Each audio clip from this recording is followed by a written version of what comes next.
Vegas lights shine bright, bad boys sitting pretty. Michael, Steve, Rob running things in Sin City. Podcast blazing truth, rhyming hard and witty. Three kings on the mic, Vegas life gets gritty. Matt Michaels dropping bombs, quick wit, no filter. Sin City's own, blending gold with the silver. Steve taking notes, every word's a thriller. Rob's on the tracks, beats cold like a chiller. Bad boys a podcast, raw truth they broadcast. Speaking facts so fast, haters coming dead last. Las Vegas legends, three amigos top class. Mic in hand, setting fire, never outclassed.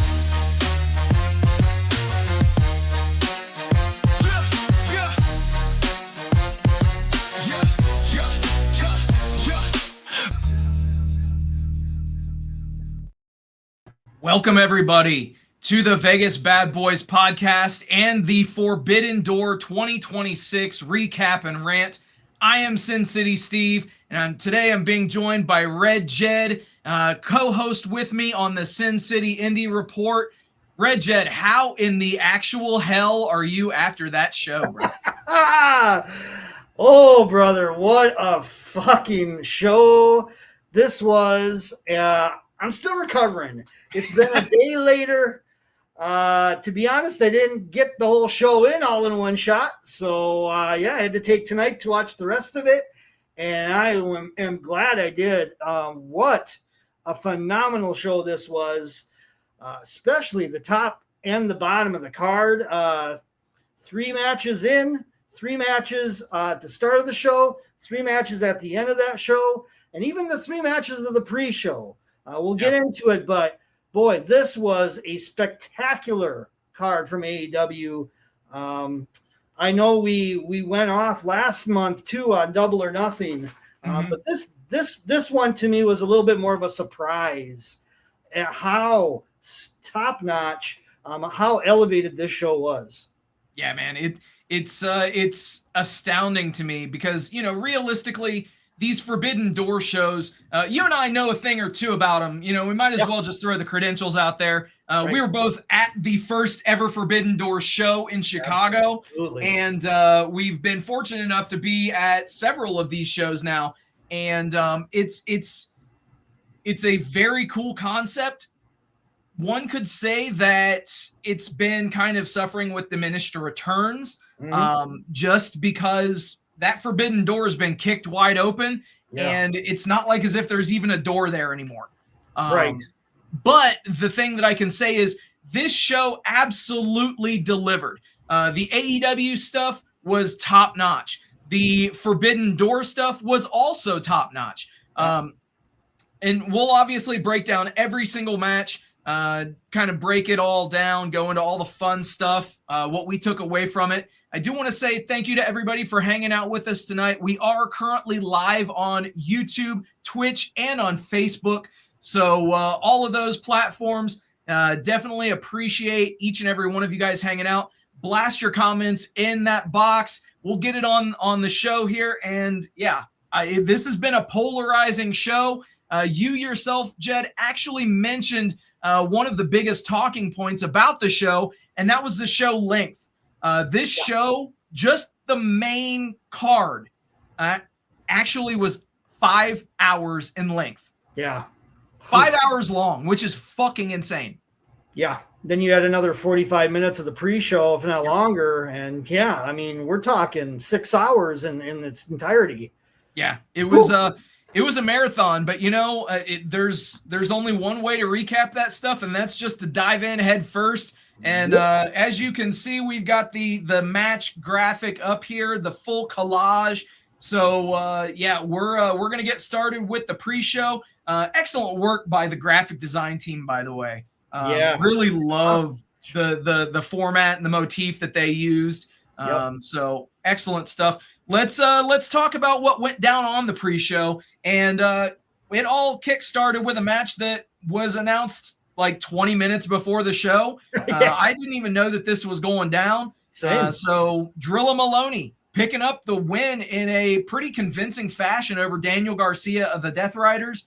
And yeah, this set the tone for how this show was going to be. Excellent stuff. I think Maloney has a great look. And I think that it's good to have these types of guys on the show that, quite frankly, would fit in very nicely in AEW should things ever change with his status with New Japan. So giving fans a bit of a taste of what realistically could be a new talent to them. That's what this show's all about, man. What'd you think about this one? Yeah, he could fit in just easily with the dogs, at a later date. And I think, this was actually a surprisingly better opener than I even thought it would be. When I heard the names, I thought, oh, this is intriguing. But I thought for an opener of the pre-show, the buy-in, this was well above average. I wouldn't call it, like one of the best matches of the card or anything like that. Right, no, not at all. But by all means, as far as standards of the buy-in go, this was well above the average. And a nice showcase for Jorla Maloney as well, who's going to be in that G1 coming up very soon here, just in a week or two. It kicks off. So I think this was also a nice kind of nod to New Japan. Like, here, we're going to one of your talent on the show. We're going to put him over real strong from the start to establish that we're invested in this tournament just as much as New Japan is. Yeah, absolutely. And, from there, we had the second of our 3 pre-show matches, the buy-in matches, as we found out who the 6th member of that Survival of the Fittest match is going to be this coming Wednesday on Dynamite, as it was Sky Blue taking on Micah from Stardom. And to be honest, dude, I thought for sure that Sky was going to go over here. I was pleasantly surprised. Micah had a great showing here. And again, a Stardom talent picking up the win.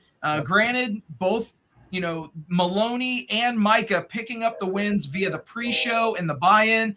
One could make a comment about how, something may have, match order should have been different or whatever. I don't put any stock into that whatsoever. This should have been on the pre-show. The Maloney Garcia match should have been on the pre-show. Saw some online chatter about people complaining, as always, that New Japan, Stardom, CMLL didn't really, come out on top on anything major in this show. And I completely get that understanding. But at the same time, let's be real here. Your home audience is AEW. So I understand why the match outcomes were the way that they were. And that all of that petty bullshit to the side, this, again, was a solid match and in the second spot on the buy-in. Yeah, man. I thought both women looked great in this one. And, I hear you with that sentiment on that. But, I mean, I kind of look at the overall card, and you had talent like, for instance, Shota Umino, who looked great in there and was put over very strong in that match. And even a nod in the post-match. We'll get to that later. So, I feel like Stardom talent also were showcased pretty strong. The whole storyline with Tekla, I thought that was well done on this show too. So I don't really feel like any promotion got lost in the dust. On the contrary, I thought going into the show, I thought maybe a lot of the other promotions were being a bit devalued, but I thought given what happened on the card in the matches themselves, I thought really everybody really came off pretty damn good. Given the circumstances of the layout of the card, I thought everybody looked strong promotion wise. It was kind of a win-win on all involved in this card. I just felt from top to bottom, it just really delivered. And even in the pre-show with this match, this was well above the norm again. I'll repeat it just like the first one, well above the norm. And I thought just with you, Sky Blue was going over, but we do have a Stardom talent and a CMLL talent coming up for the Survival of the Fittest on Wednesday. So nice distribution there for sure. That's a great point. And, I to be honest, I didn't even think about it at the time. And now that you're saying that, having the representation with Persephone being in that Survival of the Fittest match as well, and Micah having that presence there too. It makes sense. I completely get it. And then speaking of Stardom talents, or in this case, former Stardom talents, our third match on the buy-in featured the Divine Dominion, Lena Cross and Megan Bain, taking on the CMLL team of Olympia and Thunder Rosa, who, quite frankly, has had a bit of a career resurgence since she has been doing stuff with CMLL. I think that she is getting to the point where she is close to where she was when she caught all of the buzz in her world championship reign in AEW. So I think that she's getting better and better and more acclimated in the ring. Obviously, she was sidelined for a long time. So it's great to see the chemistry that she has with Olympia, and quite frankly, that those two women have with the Divine Dominion. This was a solid match. But again, your champions go over extremely strong as Divine Dominion pick up the win with that double choke slam on Thunder Rosa. Yeah, but again, like a really strong showcase for a CMLL talent here. Olympia thought came across really well in this one, and I feel like they put it to the champs more than we normally see. Maybe IJ was another team I could think of that came close. So we're inching closer and closer to something more competitive overall coming up against Divine Dominion. They're planting those seeds. I'm telling you, the Brawling Birds are winning those fucking tag titles. I think that's where they're going to go it all in. That's what makes the most sense. So obviously that pre-show, the buy-in was a fun hour before the 5-hour marathon slog. But I'll be bluntly honest, man. This opener was one of the more fun openers that I've seen in quite some time. You had El Sky Team versus the Young Bucks versus the Unbound Company.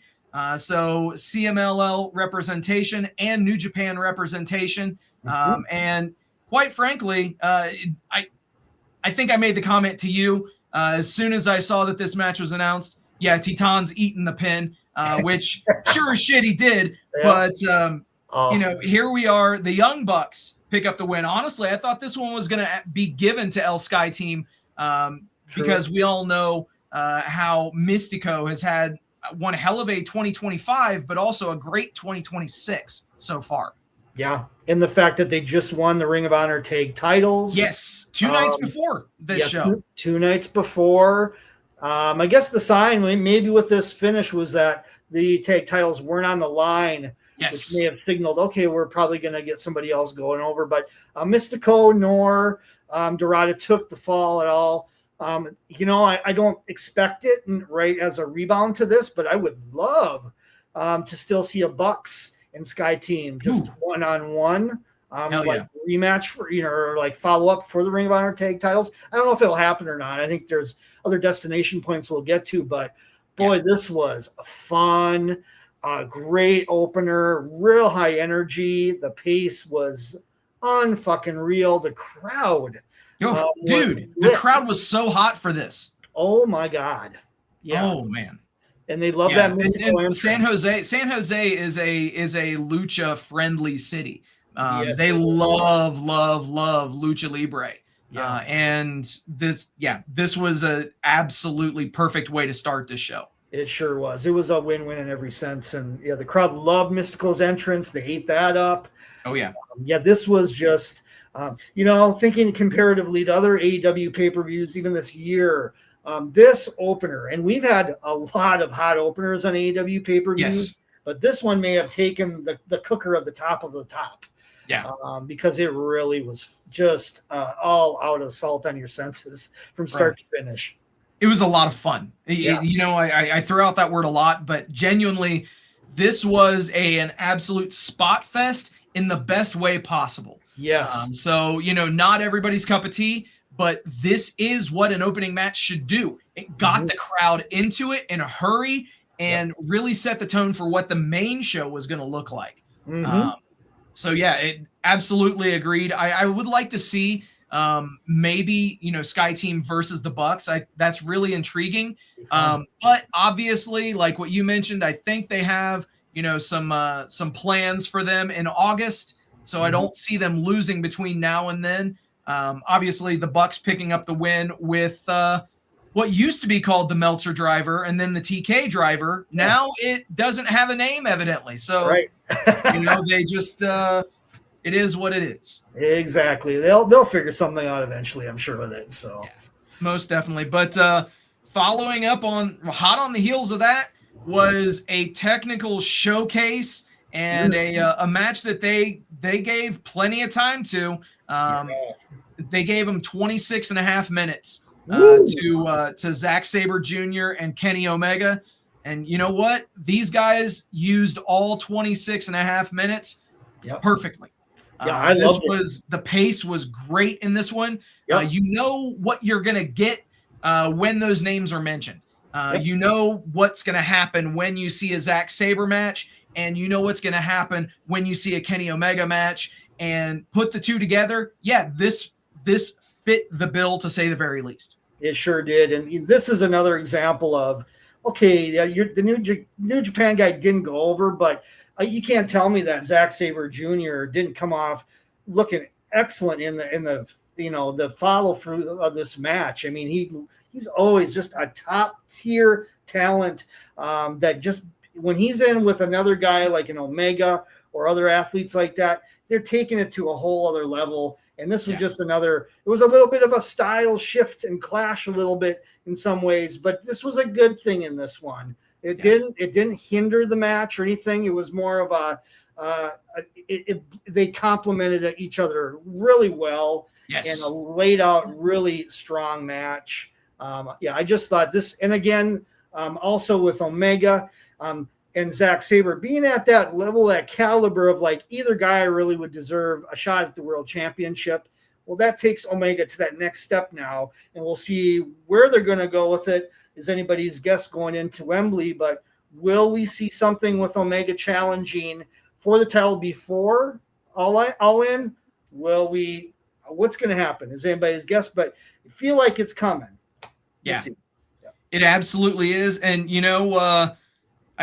Kenny has thrown out the word several times in his promos, and obviously AEW Redemption is taking place July 26th from the Bell Center in Montreal, Quebec, Canada. So, put two and two together. I think we know where this is headed. I am intrigued what the fallout of that match is going to be as we kind of get everything set for Wembley, which, all roads lead to Wembley Stadium. You got to love that. And curious also what they could do. They'll do something with Zack Sabre Jr. in Wembley. They better. So where that could go is anybody's guess, even to roll back a little bit. What will they do? What are they going to do with Mystico? Will he be there? Well, some of these other talents that were on the show from other promotions, will they make an appearance at All In? I hope so. I hope. It would make sense if they did, and it would cement that legacy and that partnership that we've had for so many years now, and that I think that we as wrestling fans have, I don't want to say taken for granted, but we just assume that it's going to be there at this point. So, bring some of those guys to Wembley, give them some spots on the card. I'm not saying to prioritize outsiders over your main roster of talent, but there is room, as we well know from years past with Wembley and how they tend to do things. Yeah, do the gauntlet gimmick where you don't really have a lot of names talked about prior, so these could all be surprise entrants. Could definitely see something like that come down. So absolutely. And just to put a button in Omega and Sabre, Omega did pick up the win with the one-winged angel, of course. Thankfully, that finish is being relatively protected. We'll see what happens August 30th with that finish, though. Exactly. Yeah. We'll see about that. Yeah. All right. But moving on, we've got the Continental Championship on the line, the first of our major title matches on this main show. The AEW Continental Champion Jon Moxley successfully defending his Continental Championship over Bandito. And, this one went 18 minutes, so not nearly as long as Omega and Sabre. But this one was pretty interesting because we saw Moxley turn heel during this match and rip the shit out of Bandito's mask. So much so, I'm pretty sure that we saw all of Bandito's face. He got a little overt with the ripping of that mask. Got a bit carried away. A little too much. Yeah. If it wasn't for the blood, we'd probably have a real good look at his face. I have to say, this match, going into it, I was kind of lackadaisical about it. I'm like, okay, this is Bandito. Yeah, he's kind of a CMLL talent too. Yeah, it's on paper, the match sounds okay. I was a little kind of like, hey, put in Mox with like a New Japan talent or something like that. Well, so here's the thing is the original planned match was supposed to be Jon Moxley versus Callum Newman. Oh, really? I did not know that. Okay, interesting. Because so obviously Callum Newman is, the leader of United Empire. Yeah. And there's the interplay with Will Ospreay as well. Right. He might be injured as well, I think. So, Callum Newman got injured against Yota Tsuji at Dominion. Yeah. So that kind of left TK and everybody involved, quite frankly, with a kind of a shotgun response of, oh, shit, who are we putting in there with Moxley? But I think that this match over exceeded my expectations, to say the very least. It was a good match, and honestly a bit of a change of pace from everything else that was on this show up to this point. You did just have a heel being a heel, and it's great that Moxley can play babyface, he can play heel, and do both at an extraordinarily high level. So expertly done. Bandito is fucking special, man. This guy, the things that he can do in that ring, quite frankly, someone of his stature and body type shouldn't be able to do what he does. Right. And I think that's part of the biggest draw is, okay, this guy is I know Maxwell uses this phrase. He loves saying that he's a generational talent, but I would say Bandito is right up there as well, man. He does some special things. Mm-hmm. Yeah, seeing him do these top row spots with Moxley in this match, that the Spanish fly, type of maneuver where he has Moxley up in the slam and does the moonsault with him. Man, the one-handed slam on Moxley, just throwing him around like a rag doll in some parts of this match. And then Moxley coming back and being ultra violent in a sense against Bandito, just ruthless, ruthless persona that he was playing on this one. And then after the match, the respect. Then we flip it right back to Moxley is back as a babyface. He had that babyface turn immediately after the bell sounded. Yeah. Lots of shades of gray going on right now with the Death Riders, and I love it. I think it's come across really well. Yeah, I think that they are pulling off the tweener alignment very well. And actually, Rob Trump, I was watching this show with him, and we had a pretty interesting kind of back and forth during this match. I believe that the alignment, if you will, of the Death Riders would be akin to what you may see in Dungeons and Dragons as being the lawful evil class.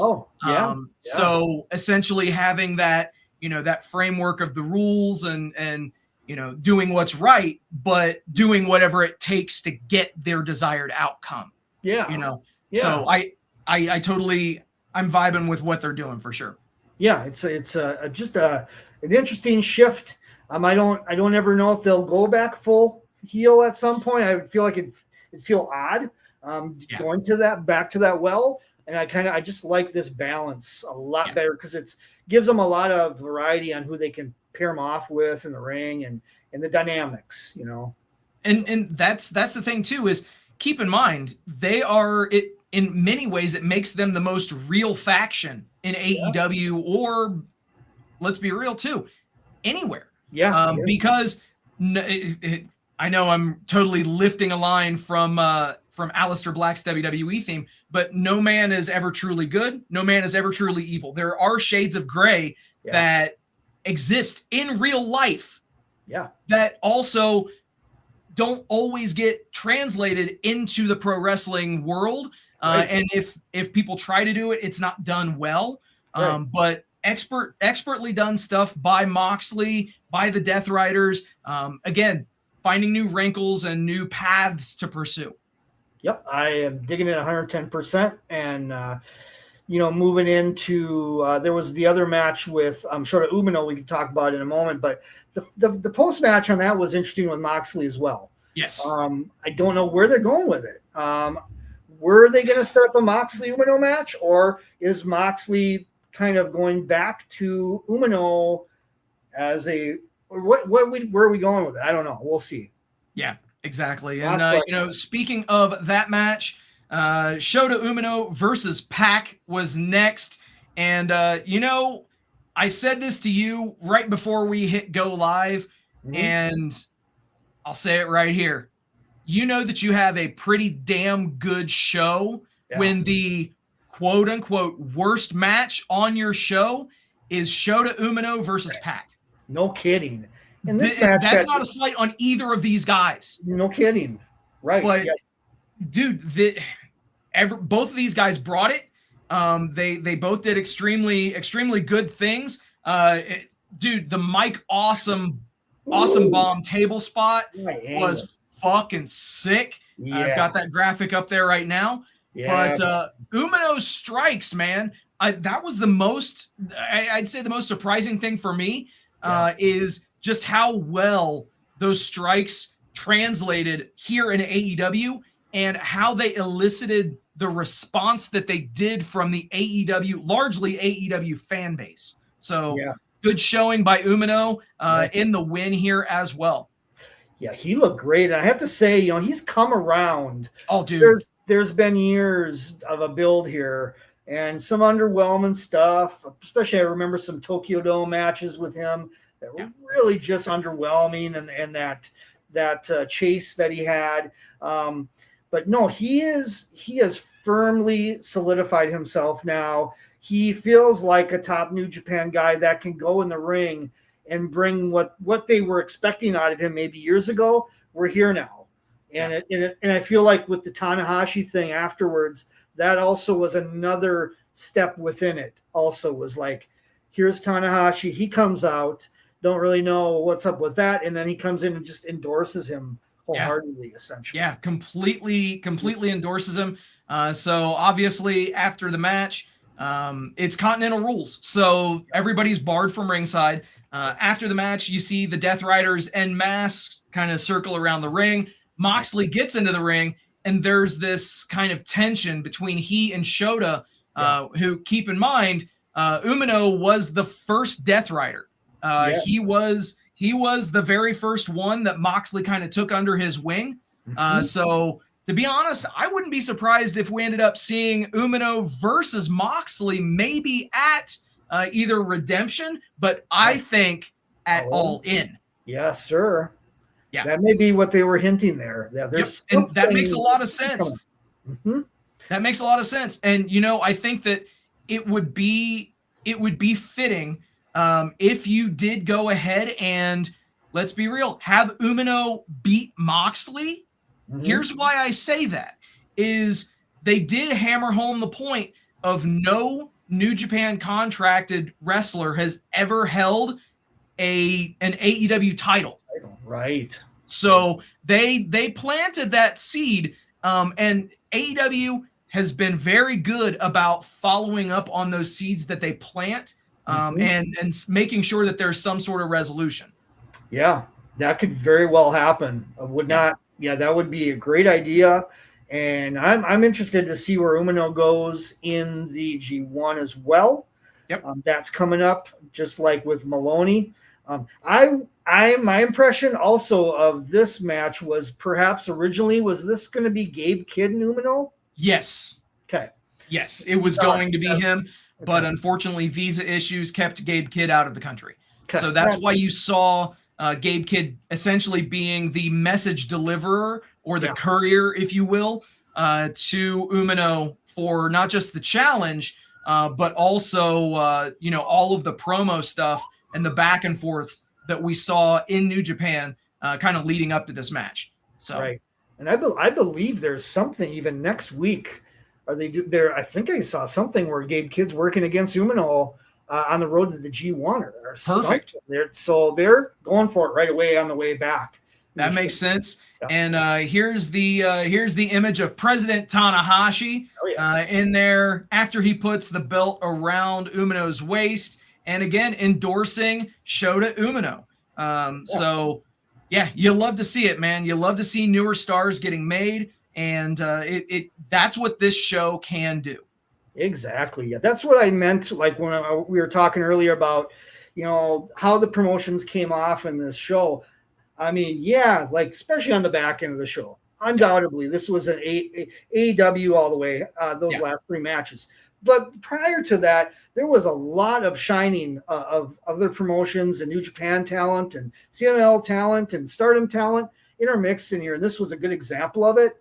I also liked that it was a nice touch. I don't know if you saw this on social media, but AEW presented Tanahashi with a bronze guitar. A custom made guitar. Yeah, I thought that was very cool.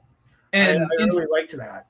Incidentally, I did find it pretty ironic considering what we just saw in Juggalo Championship Wrestling last week, that we talked about on the Sin City Indie Report. So maybe PK got an idea from Russo on that. You never know, dude. That very well could have happened. Yeah, but it's perfect for the old air guitar. The old air guitar, yeah. So it makes all the sense. Yeah. So excellent stuff. And then speaking of championship matches and connections to Japan, we had Starlight Kid challenging Tekla for the AEW Women's World Championship. And realistically, man, this one went about as, by the numbers as what you would think it would be. This one was another 18-minute match. Yep. You have Tekla picking up the win. Starlight Kid looked great in defeat.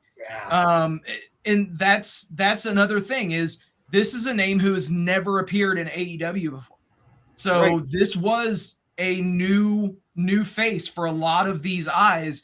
And I think that, we did see the heel stuff come out at the end, in the post-match with Tekla after getting the win, cutting the mask off of Starlight Kid's head, thanks to Sky Blue and Julia Hart coming down there. And as she said she was going to do, she ripped the mask off of Starlight Kid, spit in it, and then rubbed it in President of Stardom Taro Okada's face. And shout out to him for his bumps that he took. He took some bumps from a mask shot. He did. Yeah, he sold that like a champion. My God. It was like he got hit with a damn belt. Yeah, like there was a brick in that freaking mask or something, man. Like, he went for it all the way. I have to say overall on this show, thinking on the scope of things with the women, I thought the women matches overall on this show were much better than we're used to seeing out of the women in general. This was an example of it. I thought the women killed it from top to bottom. Yeah, this was one of the better AEW Women's Championship matches I thought this year in general. I just thought this was had a little more heat than what I'm used to seeing with the title matches. I thought Tekla paired off very well with Starlight Kid. And Starlight Kid was showcasing her skills. Crowd was reacting appropriately. You had the story with President Okada in the mix of it. I was really into this one. And even at 18 minutes, I thought the pace of it was really strong, and it really put itself as, like I said, one of the better AEW women's title matches of the year. Yeah, I completely agree, man. Excellent showing by both of these women. Yeah. And you just know that this ain't over between Tekla and Stardom. No. So, and will we get maybe a rematch over in Stardom maybe with these two? Where are they going to go is anybody's guess?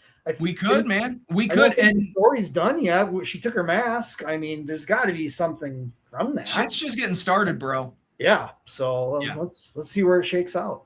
Yeah, I'm definitely intrigued as well. Mm-hmm. And elsewhere, we had another match with some Japanese connections as well in a title match, as we had the AEW World Tag Team Championship on the line.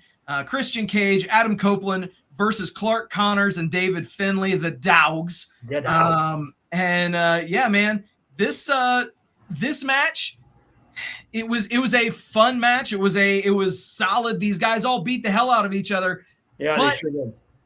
But the thing that I'll say is this match will be overshadowed by what happened toward the end of the match. As, yeah, we had a ref bump, and then we had Finley bust out the shillelagh. Looked like he was going to wreak some havoc. And then the lights cut out, and you see the Bang Bang Gang assembled at the top of the ramp, and they're not doing anything. They're not making a save. And then the lights dim again, and we hear the opening shrill of the Switchblade Jay White theme song. And yeah, hallelujah. Welcome back, Jay White. King Switch is back. It has been over a year since Jay White has been in AEW.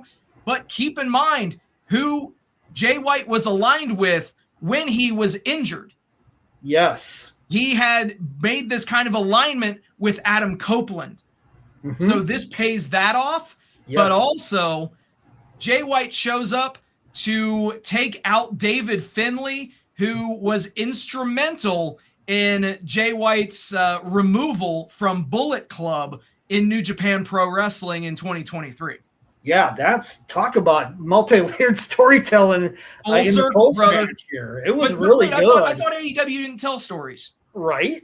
Well, here we go. Yeah, I feel like we're about to dive into that well of a storyline that never got really resolved in Japan with the fallout of the Bullet Club and the leadership shifts and all that kind of stuff. Well, here we go. Now we're finally rolling back with all this talent in AEW now that we're intermixed in that storyline. So there's going to be some fun things ahead with it, I feel like. And boy, I popped like a motherfucker when he finally returned. I've been waiting for months for King Switch to return, and sure as shit in the perfect spot.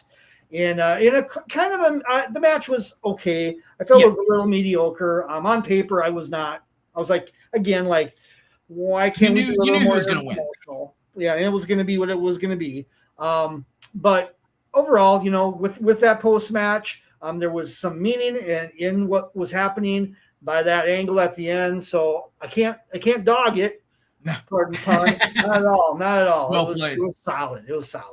Yeah, absolutely. And of course, there was some apprehension there between Christian Cage and Jay White too, as Jay White handed over those tag team titles to Cope and Christian. So yeah, there's layers. Here we go. Layers upon layers, my friend. Yeah. And up next, we had the first of our Owen Hart tournament finals matches, as we had Mercedes Moné going one-on-one with Maya World in the finals of the women's Owen Hart tournament. Bro, this match was one of the best women's matches in AEW this year. Amen. Yeah, I was just talking about, the Tekla match with Starlight Kid, and then here came Mercedes and Maya World of all people and tore it down. I mean, this was, I would say, the best women's match of the year. Yeah. At this point in the game. It was unreal. Mercedes Moné, man, say what you will about her at different times in her career and whatnot, but at this point in time, right here, right now, the last year or so, she is a talent elevator. Absolutely, she is. And this was just another example of it. Yeah. She made Maya World look like a absolute superstar in this one. And now we see where they're going to go post-match as well, very clearly. Yeah. I think Maya World is on her way to get that title from Athena and to break that record of Athena. Yeah, to be honest, I had that completely pegged for Billy Starks. Yeah. But if we think about it logically, okay, as we roll into All In, and by the way, again, the graphics team doing their thing. I loved this Mercedes Moné is All In graphic that they had. Yeah, and then spoiler alert, they had the same one for Will Ospreay later on in the show as well. Yeah. But it's just the little things, like they had the completely professional graphic made up.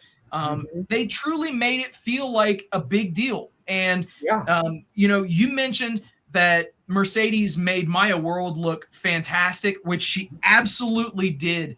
I think that it's very interesting, the position that Maya World has found herself in.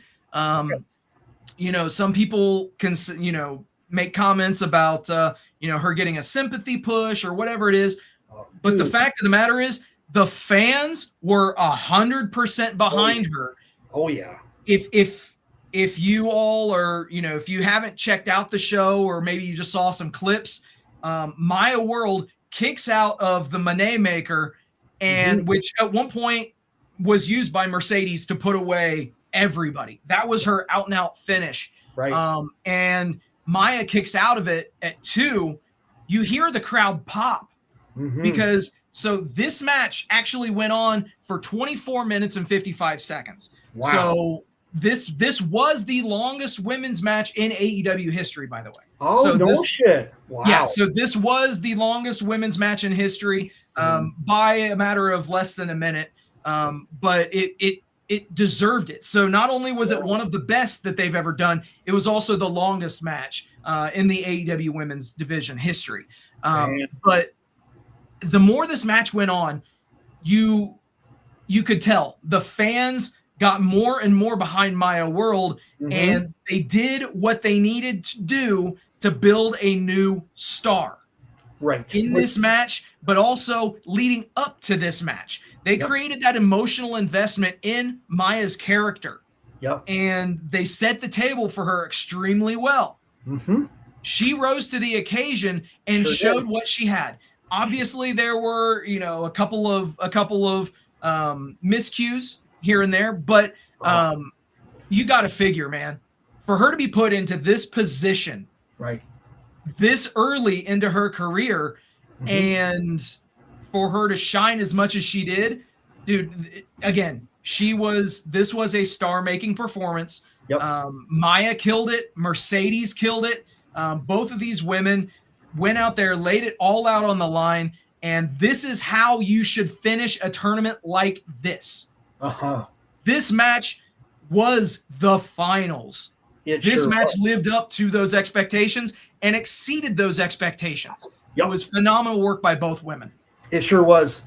Yeah, this year more than ever with this Owen Hart tournament, we saw just the most fantastic crescendos of both the men and the women's tournaments. I mean, these finals were, oh my God. I mean, compared to any of the other years prior, and we've had some good ones. We had that last year's one with Paige and Ospreay in the final. So we've had bouts of greatness in this tournament.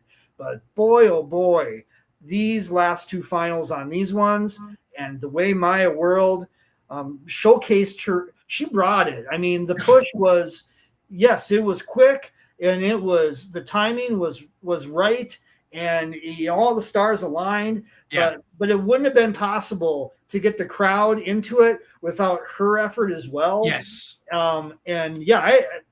Since this match and the match with Athena, Maya World was not on the radar at all for me. Of like, this woman is just waiting for her opportunity to get, she's going to take off and she's going to bring it. And I had my doubts, but man, I shouldn't have had any doubt, because she really deserves what she's getting right now. Because she's really putting it out there and working her fucking ass off. Yeah, she's definitely she's earned the push that she's gotten. The thing that I'll say is, so I started to go into something and then went completely off on a different tangent. But anyway, as we go into All In, that Tekla is going to have the Triangle of Madness by her side. So it would only make sense if Mercedes had 2 women by her side. Athena and Billy Starks make a whole hell of a lot of sense. Sure does. To be brought out to neutralize the Triangle of Madness. I will definitely be looking forward to that 6-person tag. I'm sure they will build that into the mix. It's got to happen. All the sense in the world. It's got to happen. And as you had mentioned, immediately after the match, they had Athena and Renee kind of in the in the bowels of the arena over by an entrance, and they had Athena cut a rather scathing heel promo on Maya World. So as you said, yep, she's definitely taken that Ring of Honor Women's Championship. And this is, if they play this correctly, it's going to be very smart, because what you can do is you could very, very easily make a trade between your brands. And you can have Athena and Billy Starks move to AEW full time and send Maya World, by holding that women's championship, and Hyan over to Ring of Honor. There you go. Have them kind of run things and do give them carte blanche. Let them do whatever the hell they want to do. Yeah. And that will finally get Athena to the main roster. Yep, that'll set it up for sure. Finally. Yeah, I even wonder if they will. It could even be the next pay-per-view. I don't know if they'll wait for the Ring of Honor next pay-per-view to do that switch. I think they'll do it at one of the AEW shows, next month, or All In. Maybe they even put it at All In, Athena and Maya World. We'll see. That would make the most sense, honestly. Yeah, that would make the most sense. Have them do that and have that title change happen at the biggest show of the year. Yeah, might as well. Yeah, let's go. Hell yeah, man. And so then the third of our triple main, or I'm sorry, the second of our triple main event, is the steel cage match between Team DC MJF and Team Briscoe. This one, I'm not going to lie, I was pretty geeked for this one when I saw that this was a rounded steel cage, and yet again, a completely different cage style than what we've ever seen in pro wrestling. Granted, you could make some comments about how it's akin to, something like an octagon or something like that, whatever, but I like the different look. It provides for a new kind of let's call it what it is, a new fresh coat of paint that they can use on these cage matches. And they're giving it an edgy name as well. They're calling it Death's Door. So obviously this is something that they're going to continue to do at Forbidden Door in the years to come. Yep. It's going to be the new tradition of Forbidden Door. So maybe, down the road, we'll see some more, maybe interpromotional. That's what I'm talking about right there. Yes. Yeah. Like an invasion angle to precede it. And then we get like a big grudge cage match between the promotions. I think that'd be freaking great. Absolutely. And some of the spots in this match were just so fucking good, man. You had the Leo Rush spot, which, let's call it what it is, dude. When he popped out of that bag, he got one of the loudest pops all night long. Oh, yeah. Yeah, he's over like a fucking rover, bro. Yeah. I tell you. And you'll love to see it. Yeah. You'll love to see it. Side note, if you guys have not gone on and seen it yet, Leo Rush on Friday night wrestled against Shotzi Blackheart. It was Blackheart versus Blackheart at GCW, America's Most Wanted. It was about 20 minutes, and it was fucking great. Absolutely the real main event of that show. No disrespect to anything else on that card, but that was without a doubt the show stealer. I highly recommend seeking that match out after you finish watching this recap and rant. I am very much going to do that right after we get off this rant. I have not watched that show yet, and it's fucking fantastic. Awesome. I figured that was going to be a good one. So. Yeah, Blackheart versus Blackheart. Awesome.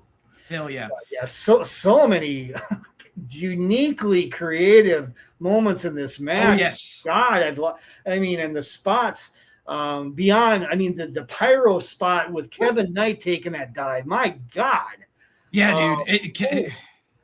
Kevin Knight blew himself up as Darby Allin dropped a backpack at the top of the cage after making his entrance and just left it up there. So it was obviously a planned spot for later on. Yeah. And Kevin Knight makes a move to the top of the cage and goes over to try to grab the backpack. And that sumbitch was booby trapped. So as you can see in the image, he eats a face full of sparks and it disorients him. He flies through not double stacks, but just the top layer of that double stack.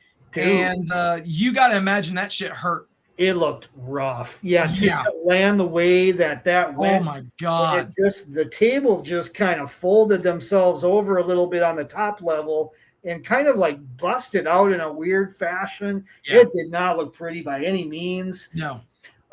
Dangerous bump all around. I mean, that's a hell of a. I don't know how high up that cage was, but it seemed quite elevated. Yeah. I mean, 20 feet. I don't know what that. I'd say about 15, probably about 15 feet. Yeah. But nonetheless, they double stacked tables and put 2 stacks right next to each other. Kevin Knight took this bump and didn't get a good takeoff. So quite frankly, he just kind of fell as opposed to, leaping with it and maybe kind of driving himself through. Yeah.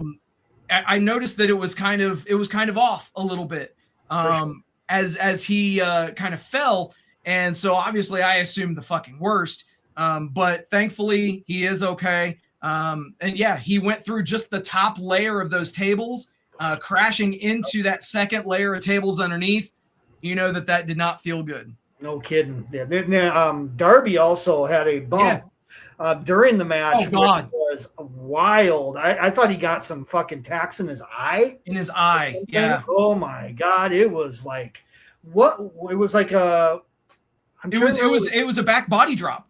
That he just like. It was a back body drop into thumbtacks that Mark Briscoe had left into the ring. Yeah. And he got back body dropped, but Darby rotated himself, and instead of taking the back bump, rotated another 180 and took it face first, quite literally face first into the tacks. Yeah. So you can even see on his face, he was like, "Oh shit, that didn't feel good." Not at all. There was also the spot with Takeshita doing the power bomb spot, the blue thunder bomb, into the blue thunder bomb into that table that exploded upon impact as well. Yeah. Oh, it looked like actually one of the legs of the table jammed his back. Yes. Down. Oh, that looked really fucking rough. That was painful. Yeah. Holy shit. My back hurt just from that spot alone. I was just like, oh shit. And elsewhere in this match, man, we did see the what we kind of had the seeds planted for. Yeah. And again, I was watching a show with Rob Trump, and he made a comment, "Hey, why is Andrade still wearing a button-down shirt?" And I was like, that's a great fucking point. I wasn't even paying attention to that. Right. And obviously, as you can see in the bottom left of this image, Andrade had finally had enough of the bullshit from the Don Callis family and from MJF. He tears away his dress shirt to reveal a fuck Don, fuck MJF t-shirt, which I can only hope that they're going to put on shopaew.com because, yeah, it would definitely sell, to say the least. They're going to fucking sell that fucker. They have to. Yep. They have to. Yep. Now, the question is, where do you pencil in Andrade and MJF? Where does that go? It's coming up. You would think sooner than later. Or is that a all in after all in? Or no, because MJF's not going to have the title after all in. So right, yeah, because you got to have him still with the title. I mean, realistically, so we know that we're getting Mark Briscoe challenging this Wednesday. Yeah, I could easily see this being the go home show for Redemption. Maybe. Or if you don't want to do that there, then maybe it's the week before. Sure. Right. So again, Redemption takes place on the 26th of July. Mm-hmm. So we have so July 1st is Mark Briscoe's title match. Mm-hmm. There's also July 8th and July 15th that could be in play. So you could do it July 15th if you wanted to, so that way that would even leave the 22nd, which is the go-home episode of Dynamite, to be setting the stage for that Redemption pay-per-view. To be honest, that the more and more I'm saying it and just throwing those numbers out there, I think that makes the most sense. Yeah, that may be where they go. I was almost wondering too if they might do like a triple threat at the pay-per-view with Andrade, Omega, and MJF. I don't know if they will. I guess we'll find out. But yeah, there's a lot of different directions they can go with it. But I'm actually like pretty hyped for that match. I thought it's been built pretty well through this Don Callis, kind of shifting and of everything. So yeah. Andrade has really come into his own. You can say whatever you will about his time in WWE, even his first stint in AEW, but this current run that he's on, he's doing some of the best, if not the best stuff that he's done since he was NXT champion. Absolutely. Yeah, I really like the character he's playing right now, and there's just something about him that his charisma levels through the roof right now too. It's awesome. It's awesome to see too. It's something, for sure. And the cage match did come down to Mark Briscoe hitting Jake Doyle with the J Driller, who they spent all match long building Jake Doyle up to be this mean asshole badass. So obviously you knew with him doing so many spots in this match that he was probably going to be the one to eat the pin.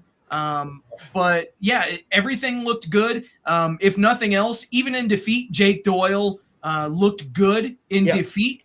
I think that this was a match that had every right to not be as good as it was. This was a lot of this was a spot fest, but I mean, you had unconventional things used. You had Kyle O'Reilly's weapon of choice being a gold Nintendo Entertainment System and wired controls. That was fucking awesome. I popped like a motherfucker for that. With barbed wire around the controllers. Yes. That was a cool touch. Absolutely, man. It was good. And you have the fun that the conglomeration brings. But they tend to show that these cage matches, they tend to do pretty well in them too. For sure. Now, I think I enjoyed this one to compare to Double or Nothing. I enjoyed this match a little bit more than the Spring Stampede match from Double or Nothing, which I thought was awesome in its own right. But this was just whoever laid this match out with the guys. Wow. I mean, so many spots of note, and just the structure itself was a presence. I think I mentioned it to you that one thing I could say is I wish AEW would have been able to promote that a little bit more ahead of time. Yes. That they had this cool ass circular cage. It's going to be debuting at this show. Because I thought leading into this show that somehow we were going to have 12 guys brawling inside of a ring in a cage. God. Wouldn't that have been a nightmare? Yeah.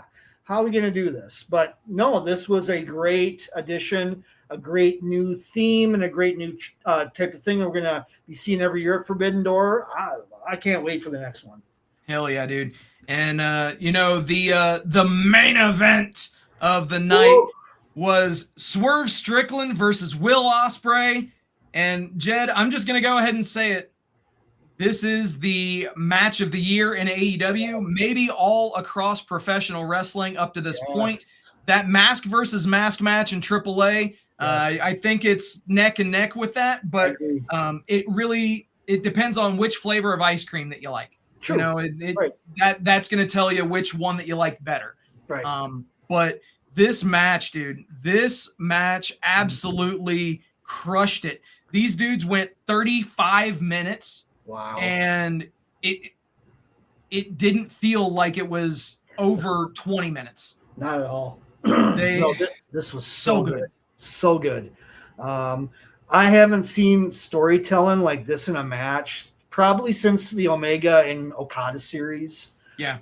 Frankly, the chapter telling that they were doing within a context of 40 minutes was incredible. I mean, even before the match started, just the story that the announcers were playing up to of the past 10 years of the history with these guys and the different waves that they took and the different positioning that they were at and previous encounters. I even came to, just as this match started, thinking about, I think it was 2000, and it was when we were in New Orleans for WrestleMania 34, I think it was, and Ospreay and Swerve Strickland were on opposite ends of a tag match through like a Rev Pro show. And just looking back at the history of that, I mean, that was 2018. 2018. We're talking 8 years ago as well on that. So that was part of that bridging 10 years with these guys. And yeah, man, I was, I just saw this tonight. I just finally watched this match, and I had heard the hype the last 24 hours. Oh, this was a phenomenal match, blah, blah.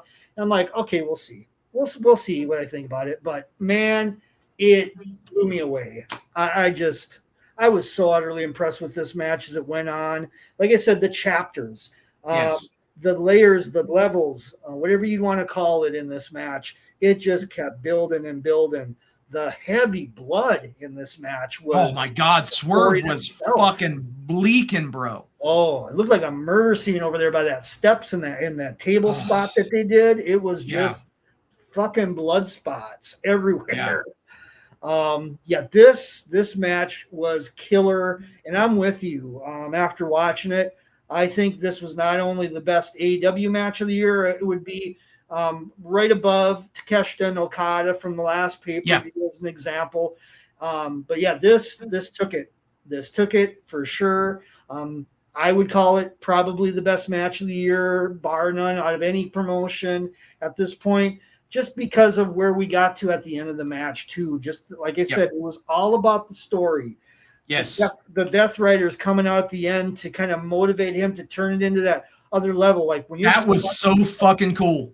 Yeah, that was really cool. Dude, and if by some chance, you didn't see the show, definitely seek out, especially if you don't have the 35 minutes. First off, make the time because it's worth it. But if you absolutely can't, the last 10 minutes of this match. Oh my God. If you tell me that you can't tell a story in the confines of a professional wrestling ring, I will point you in the direction of this match. Yes. Because they told one hell of a story throughout this match, but especially in the last 10 minutes. Yeah. And the levels of attrition in this match. I mean, to just call this match a war of attrition would be an understatement. But it was that level of just a epic encounter, if you've ever seen one in the confines of AEW, and especially a Forbidden Door. This was the best. And we've had great Forbidden Door history. We've had Ospreay and Omega in a classic. We've had Bryan Danielson and Okada in yet another classic as well. So there's been plenty of history with Forbidden Door matches, but I think this was the best match in Forbidden Door history as well. I'm just going to put it out there, and that's a high mark. Yeah, without a doubt. And, they've been doing this event since 2022, so they've got 5 years in this shit. And it's, I would agree with you, man. This was special. This match was special, and it was a perfect capstone to a fantastic pay-per-view. Yep, and I think I'll go right back to Double or Nothing one more time. And we felt a certain way about that show. One of the best AEW pay-per-views ever. And again, I'm trying not to be hyperbolic in any sense of the fashion here, but this was just as good as Double or Nothing. And dare I say, it may be a little bit better than Double or Nothing because you had that main event. Yes. Compare that with MJF and Darby, which was also a fantastic match in its own right. It was. But it wasn't the match of the year candidate we got here as a main event finale of a show that top to bottom brought it. Yeah, without a doubt. Yeah. And, as you had mentioned, the Death Riders out there, they hoist Will Ospreay up on their shoulders, Moxley and Claudio, as Will's holding the Owen Hart Cup itself. And then behind Will, you see the Will Ospreay is all in graphic as he's holding the title. You have his new bride, Alex Windsor, come out there and celebrate with him. You gotta love this entire thing. And it's all right there. Will Ospreay is going to be bringing it home. He's going to be going to Wembley. He's going to be challenging whoever the AEW World Champion is. And quite frankly, he's going to be taking that championship off of whoever walks into Wembley Stadium. Absolutely. And I personally, I hope, I just want to see Omega and I want to see Ospreay. I want to see that rematch from Forbidden Door. It's been years in the making. This is the place. This is the time. Let's go. I think MJF has had a great run. I think there's a place at All In for him and maybe Hangman Adam Page if he would return in a final grudge match between those guys. So everything could line up really well for All In on that level. We'll see where they go, but that's my personal pick. I'm fine with a triple threat with MJF, Omega, and Ospreay as well if we need to go there on that level. Fine, but I just feel like the money match, the final. If there's going to be a match that may overtake this match here, that we're ranting and raving about, it might be Ospreay and Omega one more time. Yeah, we'll see. Yeah, we shall see. Yeah. But I think that it's painfully apparent that this Dave Meltzer quote did not hold true, because everybody on this show, they left it all out there. They held back on a lot of what they could do. Yeah, you gotta love that. You gotta love that. Indeed. Yes, so, sir. But as we start to wrap up, I just want to go over to you, Jed. Talk to the fine people out there. Tell them where they can follow you on social media, and let's build up that channel and let's drive some traffic. For sure, man. Yep. RedJed's Wrestling Rants is on the YouTube. Super RedJed is the handle. Since we're talking Forbidden Door, do y'all a favor and check out Wrestling Rants and go back to the archives where there are clips from the first Forbidden Door event. Yes. So that is on our channels for sure. Clips from that first event. We had great seats for that first Forbidden Door.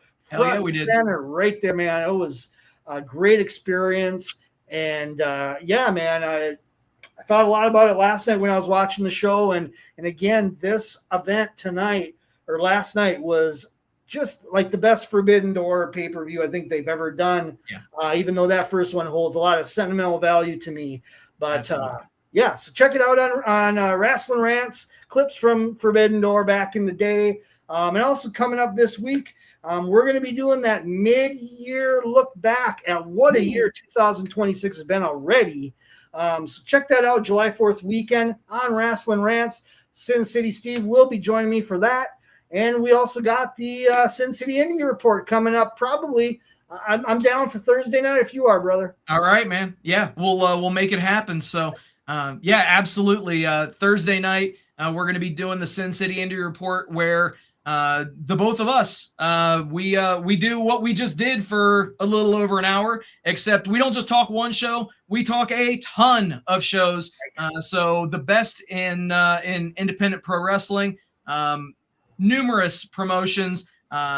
It's all out there. And quite frankly, if you're listening to this, if you're watching this and you're affiliated with an independent promotion, if you are an independent wrestler yourself, or if you're a content creator, whether you focus on independent wrestling or the big brands, whatever, we'd love to collab. So feel free, reach out to us, and we would love to do collaboration stuff with any of you guys. So feel free to reach out to us. But I do want to just say right before we dip out of here, thank you for hanging out with us tonight. Thank you for liking, sharing, subscribing, doing all the stuff that you guys do. We appreciate each and every one of you. Also, a very special thank you to all the brave men and women serving this country. Whether you're doing it on lands foreign or domestic, thank you for doing what you do so that we can do what we love to do. And last but not least, repsports.com, reppsports.com. Go there for all your pre-workout, weight loss, and general energy needs. Repsports.com. Use promo code Vegas at checkout and save yourself 10%. Let's slam that Forbidden Door before we have too much extra bullshit that gets through, right, Jed? Right. Yeah. Indeed, brother. Indeed. All right, guys. Well, until next time, we will see you next time. Yeah. Did any of you have a great time tonight? Yeah. With that, everybody, thank you for hanging out. We'll do it all again next week. Till then, happy wrestling. Rolling up the strip under neon lights. Podcast mic is glowing in the desert nights. Matt and Michael's leading with the swagger tight. SinCitySteve right by your side. Alright. Robert to Larry dropping truths, no fear. Broadcasting stories, make it loud and clear. From the Fremont edges to the Bellagio sphere. These bad boys rule, let me make that clear. Vegas bad boys, tearing up the scene. To Matt Michaels and the Vegas Boys of Podcasting, this is John Cena saying thank you so much